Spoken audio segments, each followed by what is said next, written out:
When do biblical days begin? First, we have to understand this is an agrarian society. They didn't have watches, they didn't have clocks, and even the places that might have been able to have water clocks or sand clocks or things like that, your average peasant wouldn't have been able to afford them. So God had something that was simple that anyone could have used. The question is, which one is it? You couldn't have had it in the middle of the night like the Romans did, because that's too hard to calculate and figure out exactly when midnight is. You have to have a very evolved society for that to work. So the only logical candidates are dawn or dusk. So dawn makes a lot of sense because you wake up, your day begins, and that starts your day. That makes sense.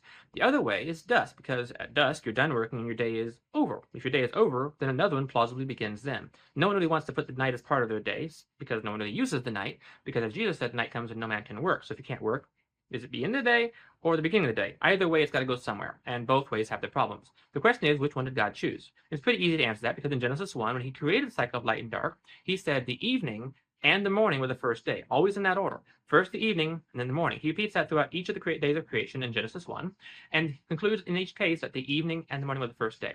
That tells us that the day begins at sundown, and the day begins the next day, sundown following, which is about 24 hours later, depending on the season.